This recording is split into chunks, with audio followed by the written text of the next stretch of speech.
നാമം നാമം എന്ന് പറയുന്നത് ഭഗവാൻ തന്നെയാണ്. കൃഷ്ണ എന്നുള്ള നാമം ഉപയോഗിച്ചാൽ അത് കൃഷ്ണൻ തന്നെയാകുന്നു. നാമം ഉപയോഗിക്കുന്നത് കൊണ്ടുള്ള ഫലം എന്താണ്? നാമത്തിൽ മുഴുകുക, അല്ലെങ്കിൽ ജീവിതത്തിൻ്റെ ആത്യന്തികമായിട്ടുള്ള ലക്ഷ്യം നേടിയെടുക്കുക, ഭഗവത് പ്രാപ്തി. ഇതൊക്കെയാണ് നാമത്തിൻ്റെ ഏറ്റവും വലിയ ഫലം. അത് മാത്രമാണ് ഫലം. പക്ഷെ നാമം ജപിക്കുമ്പോൾ ചില സൈഡ് എഫക്റ്റ് ഉണ്ടാവും. എന്താണ് ആ സൈഡ് എഫക്റ്റ്? നാമം ജപിക്കുമ്പോൾ നമ്മളുടെ ജീവിതത്തിൽ അപ്രാപ്യമായി തോന്നിയ പല കാര്യങ്ങളും നടക്കും. ആഗ്രഹിക്കുന്നതെല്ലാം നടക്കും. ധർമ്മ അർത്ഥ കാമ മോക്ഷം, മോക്ഷമല്ല ധർമ്മം അർത്ഥം അല്ലെങ്കിൽ കാമം എന്നുള്ളത് ഇതിൻ്റെ സൈഡ് എഫക്റ്റാണ്, നാമത്തിൻ്റെ സൈഡ് എഫക്റ്റാണ്. മന്ത്രവുമായിട്ട് വ്യത്യസ്തപ്പെട്ടിരിക്കുന്നു. നാമം ജപിക്കുന്നത് ഭഗവാന് വേണ്ടിയും നമുക്ക് മോക്ഷപ്രാപ്തിക്ക് വേണ്ടിയും നമ്മൾ ജപിക്കുന്ന നാമത്തിലൂടെ നമ്മളുടെ ജീവിതത്തിലെ പല കാര്യങ്ങളും വിചാരിക്കുന്ന മാത്രമേ തന്നെ സംഭവിക്കുന്ന മഹാപ്രതിഭാസമൊക്കെ പലരുടെയും ജീവിതത്തിൽ വന്നു പോയിട്ടുണ്ടാവും. ആഗ്രഹിക്കുന്ന എല്ലാ കാര്യങ്ങളും നടക്കുക, ഒന്ന് പ്രാർത്ഥിച്ചിട്ട് പോലും ഉണ്ടാകില്ല, മനസ്സിൽ കരുതുന്ന കാര്യങ്ങളൊക്കെ നടക്കുക എന്നുള്ളത് നാമത്തിൻ്റെ സൈഡ് എഫക്റ്റാണ്. ശരിക്കും നാമത്തിൻ്റെ യഥാർത്ഥ എഫക്റ്റ് എന്താണ്? ഭഗവാനിലേക്ക് എത്തിക്കുക എന്നുള്ളത്. അപ്പോൾ സൈഡ് എഫക്റ്റ് പോലും ഇത്രത്തോളം മനസ്സ് നിറയിക്കുന്ന കാര്യമാണെങ്കിൽ എത്ര വലിയ കാര്യമാണ് ഈ നാമം എന്ന് ഒന്ന് ചിന്തിച്ചു നോക്കും. അതുകൊണ്ട് തന്നെ നാമം മനനം ചെയ്യുന്നവർക്ക്, നാമത്തിൽ മുഴുകുന്നവർക്ക് മരണസമയത്തൊരു അതുല്യമായ ഭാഗ്യം വന്നു ചേരും. അതെന്താണെന്ന് പറയാം. അതിനു മുൻപ് മന്ത്രം എന്താണ്? മന്ത്രത്തിൽ നിന്ന് നാമം എന്താണ് വ്യത്യസ്തപ്പെട്ടിരിക്കുന്നത്? മന്ത്രം എന്ന് പറയുന്നത് ബീജാക്ഷരം ഉണ്ടായിരിക്കും. ഓം എന്നുള്ള പ്രണവം നമ്മൾ അതിനൊപ്പം ചേർക്കും. നമഃ ചേർക്കാനുണ്ട്. ഇപ്പം മുൻപ് പറഞ്ഞതുപോലെ സ്വാഹ എന്തും ചേർക്കും. ഇപ്പോൾ സ്വാഹ എന്ന് പറയുന്നത് എന്താ? ഒരു ഫെമിനൈൻ അല്ലെങ്കിൽ ഒരു സ്ത്രൈന മന്ത്രത്തിൻ്റെ രീതിയാണ് സ്വാഹ. കുംഭട്ട് എന്നൊക്കെ നമ്മൾ ഉപയോഗിക്കുന്നത് പൗരുഷമാർന്ന മന്ത്രം. പൗരാണിക മന്ത്രത്തിന് നമഃ ഒക്കെ ഉപയോഗിക്കാറുണ്ട്. അതുപോലെ തന്നെ വർണ്ണം, അതുപോലെ തന്നെ വർണ്ണം, ധ്വനി, ഇതെല്ലാം തന്നെ ഒരു മന്ത്രത്തിൻ്റെ ഏറ്റവും ആത്യന്താപേക്ഷികമായി നമ്മൾ അറിയേണ്ട കാര്യമാണ്. ധ്വനിയൊക്കെ കറക്റ്റായി വരുമ്പോഴാണ് നമ്മൾ ഏത് ബീജാക്ഷരം ഉപയോഗിച്ചാലും അതിൻ്റെ ധ്വനി ശരിയായെങ്കിൽ മാത്രമേ അത് ഓരോ ഗുരുപരമ്പരയ്ക്കും ഓരോ രീതിയുണ്ട്. ബീജാക്ഷരങ്ങൾ പ്രൊണൗൺസ് ചെയ്യേണ്ട രീതി, ഇതെല്ലാം കറക്റ്റായി വന്നെങ്കിൽ മാത്രമേ ഫലമുണ്ടാകുകയുള്ളൂ മന്ത്രത്തിന്. മന്ത്രവും ആ മന്ത്രത്തിൻ്റെ ദേവതയും മന്ത്രം ഉപയോഗിക്കുന്ന ആളും ഗുരുവും ഒന്നായി ചേരുന്ന അവസ്ഥയിലാണ് മന്ത്രത്തിൻ്റെ ഫലപ്രാപ്തി എത്തുക. അതുപോലെ തന്നെ നല്ലൊരു ഉത്തമനായ ഗുരുവിനെ കിട്ടുക എന്ന് പറയുന്നത് തന്നെ ഏറ്റവും പ്രയാസപ്പെട്ടൊരു കാര്യമാണ്. മന്ത്രത്തെക്കുറിച്ച് കൂടുതൽ മനസ്സിലാക്കണം. ആ മന്ത്രത്തിൻ്റെ എല്ലാം, ഇപ്പോൾ ഒരു മന്ത്രത്തിന് തന്നെ ശാപനിവൃത്തി ചെയ്യണം, പൂട്ട് തുറക്കണം, കീലകം. അതുപോലെ തന്നെ നമ്മൾ ശോധന ചെയ്യാറുണ്ട്. അത് മുഖശോധന, നമ്മളുടെ വാ ശുദ്ധീകരിക്കണം, ജിഹ്വാശോധന, നാക്ക് ശുദ്ധീകരിക്കണം. ഇങ്ങനെ പലതരത്തിലുള്ള ശുദ്ധീകരണങ്ങൾ, ഒരുപാട് കാര്യങ്ങളുണ്ട് ശരിക്കും ഒരു മന്ത്രം ഉപയോഗിക്കാൻ. ഏത് വിനിയോഗമാണെന്ന് മനസ്സിലാക്കണം. എന്തിനാണ് മന്ത്രം വിനിയോഗിക്കുന്നത് എന്നൊക്കെ മനസ്സിലാക്കിയാൽ ഒരു മന്ത്രം ശരിക്കും ഉപയോഗിക്കാൻ പറ്റുള്ളൂ. അതുപോലെ ഏറ്റവും പ്രധാനപ്പെട്ട കാര്യം ഒരു പരമ്പരയിൽ, നല്ലൊരു പരമ്പരയിൽ നിന്നുള്ള ഗുരുവിൽ നിന്ന് ദീക്ഷ സ്വീകരിക്കുക എന്നുള്ളത് തന്നെയാണ്. ഇതൊന്നുമില്ലെങ്കിൽ നമ്മൾക്ക് മന്ത്രം കൊണ്ടുള്ള ആ ഒരു ഫലം എന്ന് പറയുന്നത് ഏറ്റവും താഴ്ന്ന നിലയിൽ തന്നെ നിൽക്കും. അവിടെയാണ് നാമം വ്യത്യസ്തപ്പെടുന്നത്. നാമം ജപിക്കുന്ന എല്ലാവർക്കും കൺഫേം ഫലമാണുള്ളത്. ഗുരു വേണമെന്ന് പോലും ഇല്ല. അതായത് ഇനി ഗുരു ഉണ്ടെങ്കിലും ഏറ്റവും നല്ലത് തന്നെയാണ്. അതിൻ്റെ ഫലം അനുഭവിച്ചൊരു ഗുരുവിൻ്റെ സ്പർശം നമ്മളുടെ മുകളിലുള്ളത് ഏറ്റവും നല്ല കാര്യമാണ്. നമ്മൾ ഗുരുവിനെ ധ്യാനിക്കുന്നത് എപ്പോഴും നമ്മളുടെ ശിരസിലാണ്. അതിന് പ്രധാനപ്പെട്ട കാര്യം അനുഗ്രഹം അവിടെ നിന്നാണ് വരുന്നത്. അപ്പോൾ അങ്ങനെ ശിരസിൽ കുടികൊള്ളുന്നൊരു ശക്തി ഉണ്ടെങ്കിൽ ഏറ്റവും നല്ലതാണ്. ഗുരു കടാക്ഷം ഉണ്ടെങ്കിൽ ഏറ്റവും നല്ലതാണ്. ഇതില്ലെങ്കിൽ പോലും നാമത്തിന് ഫലമുണ്ട്. നാമത്തിന് പൂർണ്ണ ഫലമാണ്. ഇപ്പോൾ ഗുരു കടാക്ഷമില്ലാതൊരു മന്ത്രം ജപിച്ചാൽ 10%, 5% ഫലമൊക്കെ കിട്ടുള്ളെങ്കിൽ നാമം എങ്ങനെ ജപിച്ചാലും ഫലം ഉള്ളത് തന്നെയാണ്. ഒരു ഗുരു ഇല്ലാതെ ജപിച്ചാലും ഫലം ഉള്ളത് തന്നെയാണ്. അതുകൊണ്ടാണല്ലോ പ്രഹ്ലാദന് ഗുരുവുണ്ട്. ശരിയാണ്, പ്രഹ്ലാദന് നാരദ മഹർഷി ഗുരുവാണ്. എങ്കിലും ആ നാമം ഉപയോഗിച്ച് തന്നെയാണ്, നാമമന്ത്രം ഉപയോഗിച്ച് തന്നെയാണ് പ്രഹ്ലാദൻ സർവ്വവ്യാപിയായിട്ടുള്ള ഭഗവാനെ എല്ലായിടത്തും ദർശിക്കുന്നത്. ഇതാണ് നാമത്തിൻ്റെ ഏറ്റവും വലിയ സുഖം, നാമത്തിൻ്റെ ഏറ്റവും വലിയ പ്രാധാന്യം ഇതാണ്. മന്ത്രം ഉപയോഗിച്ച് സർവ്വവ്യാപിയായിട്ടുള്ള ഭഗവാനിലേക്ക് അടുക്കുക എന്ന് പറയുന്നത് കലിയുഗത്തിലും പ്രയാസമായിരുന്നു. അതിന് മുൻപും അത് അത്രത്തോളം ശ്രദ്ധിച്ച് നല്ല ഗുരുപരമ്പരയിലൊക്കെ എത്തിയെങ്കിൽ മാത്രമേ സർവ്വവ്യാപിയായിട്ടുള്ള ഭഗവാനിലേക്ക് എത്താൻ നമ്മൾക്ക് പെട്ടെന്ന് സാധിക്കുകയുള്ളൂ. അതേസമയം നാമം ഉപയോഗിക്കുന്ന എല്ലാവർക്കും സർവ്വവ്യാപി എന്ന ഭഗവാനെ ഉൾക്കൊള്ളാൻ സാധിക്കും. എന്താണ് സർവ്വവ്യാപി? അതായത് നമ്മളൊരു വിഗ്രഹത്തിലേക്കോ എന്തിലേക്കും ഭഗവാന്റെ ഒരു കണികാശക്തിയെ ആവാഹിച്ചുകൊണ്ട് അതിനെ ആരാധിക്കുമ്പോൾ അതൊരു ലിമിറ്റഡ് എനർജിയാണ്, അൺലിമിറ്റഡ് എനർജി അല്ല. ലിമിറ്റഡ് എനർജി എന്ന് പറഞ്ഞാൽ എന്താണ്? അതിൻ്റേതായ പരിമിതികളുണ്ട്. ഇപ്പോൾ സർവ്വവ്യാപിയായിട്ടുള്ള കൃഷ്ണൻ്റെ ഒരു വിഗ്രഹം വെച്ച് ആരാധിക്കുമ്പോൾ ആ വിഗ്രഹത്തിന് അതിൻ്റേതായ പരിധിയുണ്ട്, അല്ലെങ്കിൽ ക്ഷേത്രങ്ങൾക്ക് അതിൻ്റേതായ പരിധിയുണ്ട്. അതുകൊണ്ടാണ് ക്ഷേത്രത്തിൽ പൂജാവിധമൊക്കെ കറക്റ്റായിട്ട് നടക്കണം. ക്ഷേത്രത്തിൽ ചെല്ലുമ്പോൾ എല്ലാ ശുദ്ധിയും പാലിച്ച് ചെല്ലണമെന്ന് പറഞ്ഞാൽ അത് ആ കുടികൊള്ളുന്ന ദേവതയുടെ വീടാണ്. അല്ലെങ്കിൽ ആ ദേവതയ്ക്ക് ശക്തി കുറഞ്ഞാൽ ആ നാട് തന്നെ, ഇപ്പോൾ ഒരു നാടിൻ്റെ ദേവനൊക്കെ നശിച്ചു കഴിഞ്ഞാൽ നാട് തന്നെ നശിച്ചു പോകുമെന്ന് പറയുന്നത് ഇതുകൊണ്ടാണ്. അതൊരു വ്യക്തി പോലാണ്, ആ നാട് കാക്കുന്ന ഒരു രാജാവിനെ പോലാണ്. ശക്തി ഏറ്റക്കുറച്ചിലൊക്കെ ഉണ്ടെന്ന് ചിലർ പല കാര്യങ്ങളും കൊണ്ടും പറയും, ഒരു പരിമിതിയുണ്ട്, എല്ലാം അതുകൊണ്ടാണ്. പക്ഷേ യഥാർത്ഥ വിഷ്ണു ഭഗവാൻ, യഥാർത്ഥ ശിവഭഗവാൻ, യഥാർത്ഥ ദേവി എന്ന് പറയുന്നത് ഒരു വിഗ്രഹത്തിൽ മാത്രം കുടികൊള്ളുന്ന ചൈതന്യമല്ല, ലോകം മുഴുവൻ നിറഞ്ഞു നിൽക്കുന്ന ചൈതന്യമാണ്. ഇതിനെക്കുറിച്ച് നമുക്ക് വ്യക്തമായിട്ട് മനസ്സിലാക്കണമെങ്കിൽ തോട്ടാപുരി മഹാരാജിൻ്റെയും അതുപോലെ തന്നെ ശ്രീരാമകൃഷ്ണ പരമഹംസരുടെയും കഥ കേട്ടാൽ മതി. ശ്രീരാമകൃഷ്ണ പരമഹംസർ ഏറ്റവും താഴ്ന്ന രീതിയിലുള്ള വിഗ്രഹാരാധനയാണ് ചെയ്യുന്നത്. അദ്ദേഹത്തിൻ്റെ സങ്കല്പം ഒരു വിഗ്രഹത്തിൽ മാത്രം ഒതുങ്ങി നിൽക്കുകയും ദക്ഷിണേശ്വർ ക്ഷേത്രം എന്ന് പറയുന്ന ആ ക്ഷേത്രത്തിൽ മാത്രം ഒതുങ്ങി നിൽക്കുന്നതുമായ സങ്കല്പമാണെന്ന് തെറ്റിദ്ധരിച്ചുകൊണ്ട് ശ്രീരാമകൃഷ്ണ പരമഹംസരെ സർവ്വവ്യാപിയായിട്ടുള്ള, അല്ലെങ്കിൽ ഇത് മിഥ്യയാണ്, ഈ മായ എന്നുള്ളത് മിഥ്യയാണ്, ബ്രഹ്മത്തിലേക്കുള്ള വഴി കാട്ടാമെന്ന് പറഞ്ഞുകൊണ്ട് വരുന്നു, സമാധിയിലേക്ക് പ്രവേശിപ്പിക്കുന്നു. നമ്മൾക്ക് എല്ലാവർക്കും അറിയാവുന്ന കാര്യമാണ്. ശ്രീരാമകൃഷ്ണ പരമഹംസരെ തോട്ടാപുരി മഹാരാജ് ഇതുപോലെ തന്നെ സമാധിയിലേക്ക് പ്രവേശിപ്പിക്കുന്നു. 3 ദിവസത്തോളം അനങ്ങാതെ തന്നെ ആ സമാധി അവസ്ഥയിലിരിക്കുന്നു. അതിനുശേഷം തിരിച്ചിദ്ദേഹം പൂർവ്വസ്ഥിതിയിലേക്ക് വന്നതിന് ശേഷവും കാളി ദേവിയിലേക്ക് പോവുകയാണ്.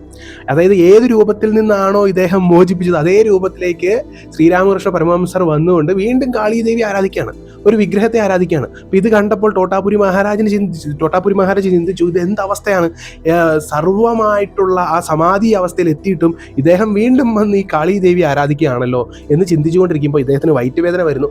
വയറ്റുവേദന സഹിക്കാൻ പറ്റാതായപ്പോൾ തൻ്റെ ജീവത്യാഗം ചെയ്യാനായിട്ട് തോട്ടാപുരി മഹാരാജ് ദക്ഷിണേശ്വർ ക്ഷേത്രത്തിൻ്റെ തൊട്ടടുത്ത് തന്നെയുള്ള ഒരു നദിയിലേക്ക് ഇറങ്ങി. തൻ്റെ ജീവിതം തന്നെ അവസാനിപ്പിക്കാൻ ചെന്നപ്പോൾ എന്താ സംഭവിക്കുന്നത്? നദിയിലേക്ക് എടുത്ത് ചാടുമ്പോൾ നദിയിലെ വെള്ളം കുറയുന്നു. അദ്ദേഹം കരയ്ക്ക് കയറുമ്പോൾ വീണ്ടും വലിയ പ്രവാഹം. ഇതെന്ത് അത്ഭുതമാണ് എന്ന് അദ്ദേഹം കരുതിക്കൊണ്ടിരിക്കുമ്പോഴാണ് അദ്ദേഹം നോക്കുന്ന ദിക്കിലെല്ലാം കാളിയെ കാണുന്നത്. മുകളിൽ നോക്കിയ കാളി, താഴെ നോക്കിയ കാളി, വലത്തേക്ക് നോക്കിയാലും ഇടത്തേക്ക് നോക്കിയാലും എല്ലായിടത്തും കാളിയേ കാളി, എല്ലായിടത്തും, ശരീരത്തും എല്ലായിടത്തും കാളി തന്നെ നിറഞ്ഞിരിക്കുന്നു. അപ്പോഴാണ് അദ്ദേഹം മനസ്സിലാക്കുന്നത് ശ്രീരാമകൃഷ്ണ പരമഹംസർ ആരാധിച്ചു കൊണ്ടിരുന്ന അദ്ദേഹത്തിൻ്റെ സങ്കല്പം എന്ന് പറയുന്നത് ഒരു വിഗ്രഹത്തിൽ മാത്രം ഒതുങ്ങുന്ന കാളി സങ്കല്പമല്ല, സർവ്വവ്യാപിയായിട്ടുള്ള കാളിയാണ് എന്ന്. അതിലേക്ക് അദ്ദേഹത്തെ നയിച്ചത് എപ്പോഴും അദ്ദേഹം ശ്രീരാമകൃഷ്ണ പരമഹംസർ കാളി എന്നുള്ള അവസ്ഥയിൽ തന്നെ നിലകൊണ്ടതും കാളി ദേവിയുടെ കീർത്തനങ്ങളും നാമങ്ങളുമാണ്.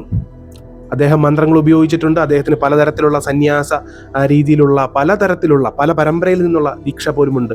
ഭൈരവി, ബ്രാഹ്മണി ദേവി കൊടുത്ത ദീക്ഷ, അങ്ങനെ എല്ലായിടത്തുനിന്നും ദീക്ഷയൊക്കെ കിട്ടിയിട്ടുണ്ട്. തോട്ടാപുരി മഹാരാജ് യോഗ രീതികൾ പരിശീലിപ്പിക്കുന്നു. എല്ലായിടത്തുനിന്നും പല രീതിയിലുള്ള ഒരു സംഗ്രഹം അതിൽ അദ്ദേഹത്തിൻ്റെ അടുത്തുണ്ടെങ്കിലും ഏറ്റവും പ്രധാനമായിട്ട് അദ്ദേഹം ഭഗവതിയുടെ നാമങ്ങളും കീർത്തനങ്ങളുമായിരുന്നു. ശ്രീരാമകൃഷ്ണ പരമഹംസർക്ക് മുൻപ് ജനിച്ച മഹാപുരുഷന്മാരായിട്ടുള്ള കാളി ഭക്തർ രചിച്ചിട്ടു പോയ കാളീ കീർത്തനങ്ങളൊക്കെയാണ് അദ്ദേഹം ജപിച്ചത്, അല്ലെങ്കിൽ മനനം ചെയ്തത് എന്നൊക്കെ പറയാം. ഭഗവതിയെ സ്തുതിച്ചു ആ സ്തോത്രങ്ങൾ കൊണ്ട്, നാമങ്ങൾ കൊണ്ട്. അതുകൊണ്ട് അദ്ദേഹത്തിന് സർവ്വവ്യാപി എന്നുള്ള അവസ്ഥയിലുള്ള ഭഗവതിയെ പ്രത്യക്ഷമായി അനുഭവിക്കാൻ സാധിച്ചു. ഇത് തന്നെയാണ് നാമത്തിൻ്റെ ഏറ്റവും വലിയ മഹത്വം. നമ്മൾ നാമം ഉപയോഗിക്കുന്നതിനനുസരിച്ച് നമ്മളുടെ ഉള്ള് തൂയ്മയാകും. സ്തോത്രങ്ങളും നാമങ്ങളും ഒക്കെ നമ്മളെ തൂയ്മയാക്കുന്നു.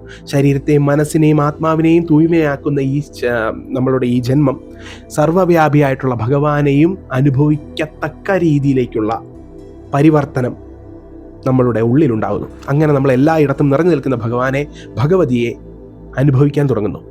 ഇതാണ് നാമത്തിൻ്റെ ഏറ്റവും വലിയ പ്രത്യേകത.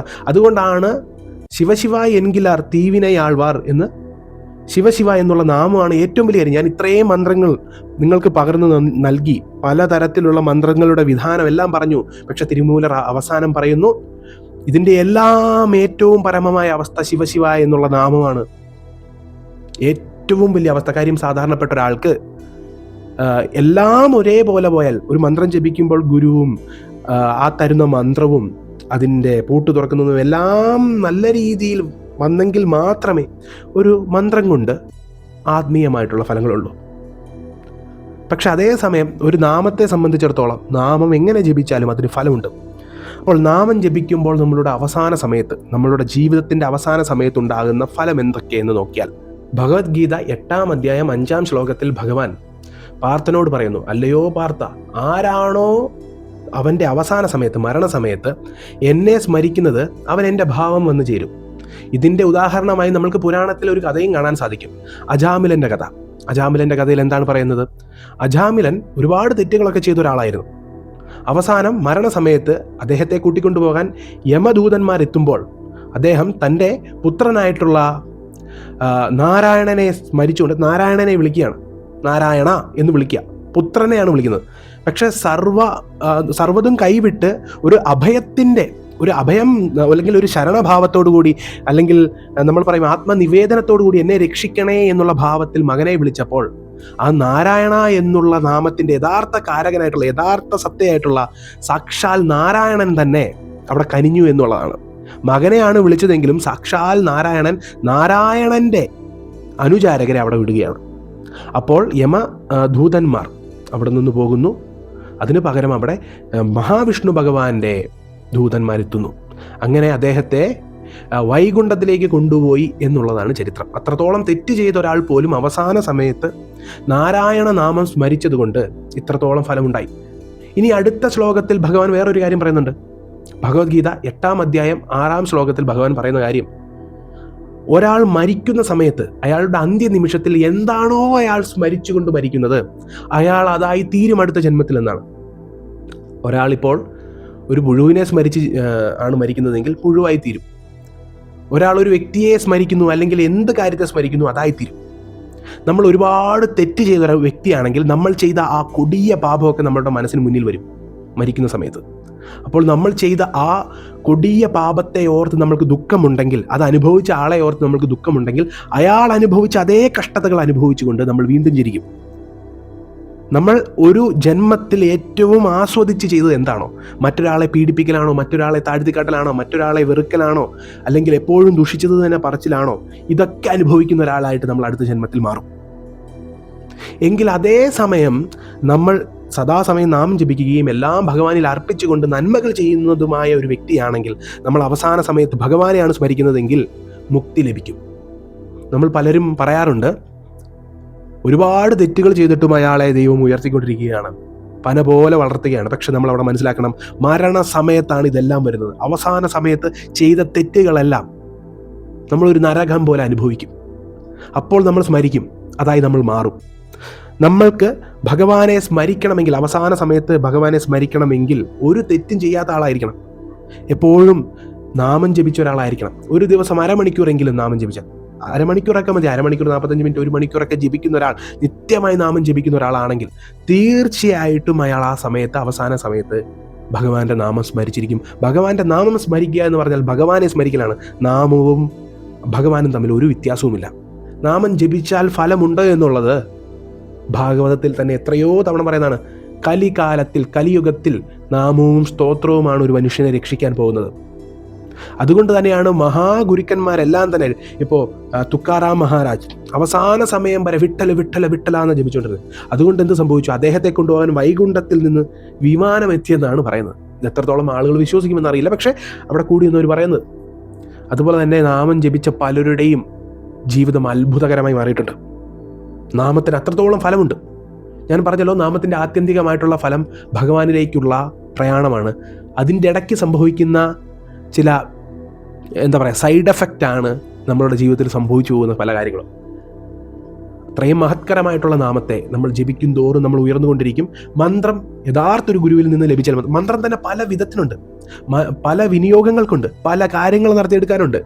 മന്ത്രം ജപിക്കുന്നതെല്ലാം ഒരു കാര്യത്തിന് വേണ്ടിയല്ല, പല കാര്യങ്ങൾ നടത്തിയെടുക്കാൻ വേണ്ടി സങ്കല്പ രീതിയിൽ നമ്മൾ പല സങ്കല്പങ്ങൾ ഏറ്റെടുത്തുകൊണ്ട്, വ്രതങ്ങൾ ഏറ്റെടുത്തുകൊണ്ട് ആ സങ്കല്പത്തിന് വേണ്ടി നമ്മൾ ഇത്ര ജപിച്ചുകൊണ്ട്, ഇത്ര ഒരു ജപിച്ചുകൊണ്ട്, ഇത്ര ലക്ഷം ജപിച്ചുകൊണ്ടൊക്കെ നമ്മൾ ജപിക്കുന്നത് പല കാര്യങ്ങൾ നേടിയെടുക്കാനാണ്. നാമത്തിന് ഒരു ലക്ഷ്യമേ ഉള്ളൂ, നിങ്ങളെ മുക്തരാക്കുക എന്നുള്ള ഒരേ ഒരു ലക്ഷ്യം, ജീവിതത്തിൻ്റെ ആത്യന്തികമായിട്ടുള്ള ലക്ഷ്യത്തിലേക്ക് എത്തിക്കുക എന്നുള്ള ഏറ്റവും വലിയ കർത്തവ്യം മാത്രമേ നാമത്തിനുള്ളൂ. ഇപ്പോൾ ഒരു മന്ത്രം ഉപയോഗിച്ച ഒരാൾക്ക് ഉറപ്പായും മുക്തി ലഭിക്കുമോ എന്ന് നമുക്ക് പറയാൻ സാധിക്കില്ല. ചിലപ്പോൾ അദ്ദേഹം ആ മന്ത്രം ഉപയോഗിച്ചിട്ടുള്ളത് ഒരു പ്രത്യേക കാര്യപ്രാപ്തിക്കായിരിക്കും, പ്രത്യേക ഒരു കാര്യത്തിനായിരിക്കും. ഭഗവാന് വേണ്ടി അനുഷ്ഠിക്കുന്ന മന്ത്രങ്ങൾക്ക് നല്ലൊരു ഗുരുവിൻ്റെ ഒരു കൈ വേണം നമ്മളുടെ ശിരസിൽ. അതുകൊണ്ടാണ് ശിരസിലാണ് നമ്മൾ ഗുരുവിനെ സങ്കല്പിക്കുന്നത്. ആ ശിരസിൽ ഗുരുവിൻ്റെ ആശീർവാദം ഇല്ലെങ്കിൽ നമ്മൾ ഏത് മന്ത്രം ഉപയോഗിച്ചാലും ഫലിക്കില്ല. പക്ഷേ അതല്ല നാമം. നാമത്തിന് എങ്ങനെ ഉപയോഗിച്ചാലും ഫലമുണ്ട്, അറിയാതെ ഉപയോഗിച്ചാലും ഫലമുണ്ട്. അത് അജാമിലൻ്റെ കഥയിലൂടെ ശാസ്ത്രം തന്നെ നമ്മളുടെ മുന്നിലേക്ക് വെച്ചു തരുന്ന ഏറ്റവും വലിയൊരു കാര്യമാണ്, അല്ലെങ്കിൽ മനസ്സിലാക്കി തരുന്നൊരു കാര്യമാണ്. അതുകൊണ്ട് ദിവസം ഒരു അരമണിക്കൂറെങ്കിലും നാമം ജപിച്ചാൽ അത് അത്രത്തോളം ഫലം നമ്മളുടെ ജീവിതത്തിൽ കൊണ്ടുതരും. അതിപ്പോഴല്ല നമ്മൾക്ക് മനസ്സിലാകുന്നത്. നമ്മൾ പറഞ്ഞതുപോലെ, ഇപ്പോൾ ഈ വീഡിയോയിൽ പറഞ്ഞതുപോലെ, അല്ലെങ്കിൽ നമ്മളുടെ ശാസ്ത്രം ഗുരുക്കന്മാർ പറയുന്ന പോലെ, ഞാൻ പറയുന്നത് കേൾക്കേണ്ടത്, നമ്മുടെ ശാസ്ത്രവും ഗുരുക്കന്മാരും സാക്ഷാൽ ഭഗവാൻ കൃഷ്ണനും പറയുന്നത് പോലെ നമ്മളുടെ ജീവിതത്തിൻ്റെ അവസാന സമയത്താണ് നാമത്തിൻ്റെ ഫലം നമുക്ക് മനസ്സിലാകുന്നത്. അതുകൊണ്ട് അരമണിക്കൂറെങ്കിലും നാമം ജപിക്കുന്ന ഒരാളുടെ ജീവിതം എന്നേക്കുമായി യഥാർത്ഥ ലക്ഷ്യത്തിലേക്ക് എത്തും എന്നുള്ള കാര്യത്തിൽ ഒരു സംശയമില്ല. അതുപോലെ തന്നെ ജീവിതത്തിലെയും പല കാര്യങ്ങൾ അദ്ദേഹത്തിന് സാധിച്ചു കിട്ടും. അഹോബിലം അഹോബിലം.